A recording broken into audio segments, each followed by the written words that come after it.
ఎన్నుకోవడానికి కారణం ఏమి? ఏదో ఒక లాటరీ వేసినట్టుగా వేసి ఈ ఊరు బాగుంది ఇక్కడికి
కీర్తనండి.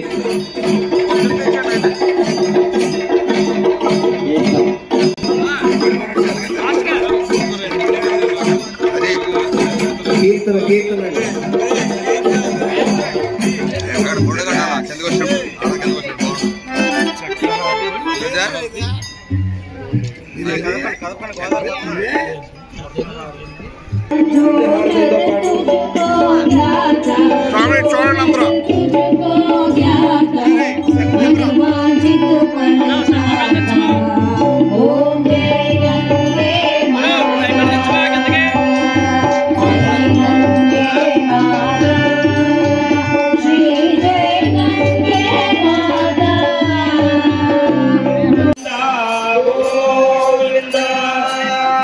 లక్ష్మీరమణ గోవింద గోవింద ఏడుకొండలవాడ వెంకటరమణ గోవింద గోవింద ఆపద్బాంధవ అనాథరక్షక గోవింద గోవింద రాత్రిరమణ గోవింద గోవింద.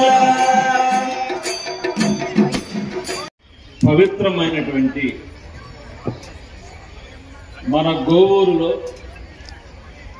ప్రతి సంవత్సరం కూడా గోదావరి మాతకు హారతి ఇవ్వాలని చెప్పని పెద్దలు ఆచార్యవారు చెప్పారు. మొట్టమొదటిసారిగా సుమారుగా 10-12 సంవత్సరాల క్రితం చంద్రబాబు నాయుడు గారే ఇట్లా చెయ్యాలని చెప్పి ఒక మంచి దృఢ సంకల్పంగా తీసుకొని ఒక ఆనవాయితీగా అప్పటి నుంచి కూడా ఇప్పుడు కొవ్వూరుగా పిలువబడుతున్నటువంటి గోవూరు ఏదైతే ఉందో దీనికి ఒక ప్రసిద్ధత చెందినటువంటిది ప్రాంతం. ఈ ప్రాంతంలో ఉన్నటువంటి ఏదైతే గోపాద క్షేత్రాలని చెప్పని వాళ్ళు చెప్పుకుంటా ఉన్నామో రాష్ట్రమే కాకుండా ఇతర రాష్ట్రాల నుంచి కూడా ఇతర దేశస్తులు మన దేశానికి వచ్చినప్పుడు కూడా ఈ యొక్క గోపాద క్షేత్రాలకు ఉన్న ప్రాముఖ్యతను తెలుసుకుని ఖచ్చితంగా ఈ ప్రాంతానికి వచ్చినప్పుడు వారు ఇక్కడికి వచ్చి స్నానమాచరించి వారు దేవుణ్ణి ఇక్కడ పూజించుకుని వెళ్ళేటువంటి ఆనవాయితీ మన ప్రాంతానికి ఉంది. అటువంటి పుణ్యక్షేత్రంగా అంత ప్రసిద్ధిగాంచినటువంటి ప్రాంతంలో ప్రతి సంవత్సరం కూడా దాస్య సాహిత్య ప్రాజెక్టు వారిస్తే తిరుమల తిరుపతి దేవస్థానం వారి యొక్క ఆధ్వర్యంలో నడుస్తున్నటువంటి శ్రీ వెంకటేశ్వర స్వామి యొక్క ఉత్సవ విగ్రహాలతో ప్రతి సంవత్సరం కూడా ఇక్కడ పూజలు నిర్వహించి టీటీడీ బోర్డు యొక్క ఆధ్వర్యంలో ఇక్కడ చక్కగా ఈ ప్రాంతంలో ఉన్నటువంటి భక్తులందరినీ కూడా పిలిపించి కార్యక్రమం చేస్తూ గోదావరి మాతకు ఆరాధిస్తున్నటువంటి అదృష్టమైన ప్రాంతంలో మనం పుట్టినందుకు నిజంగా నేనైతే కనుక చాలా గర్విస్తా ఉన్నాను, ఆనందిస్తా ఉన్నానని చెప్పని కూడా ఈ సందర్భంగా మీకు తెలియజేస్తా ఉన్నా. పుట్టడమే కాకుండా ఈ ప్రాంతంలోనూ ఈ నియోజకవర్గంలో ఈ కొవ్వూరు నియోజకవర్గానికి కూడా శాసనసభ్యుడిగా పనిచేయడం కూడా పూర్వజన సుకృతి ఆ వెంకటేశ్వర స్వామి నిజంగా ఆశీస్సుల వల్ల నేను ఇక్కడ శాసనసభ్యుడిగా అయ్యానంటని చెప్పని కూడా మీకు అందరికి కూడా తెలియజేస్తా ఉన్నా.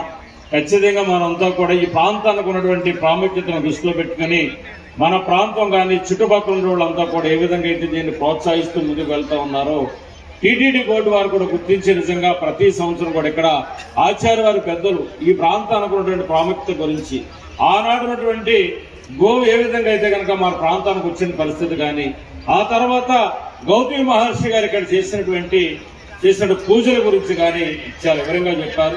పెద్దలు కూడా చెప్తా ఉంటారు.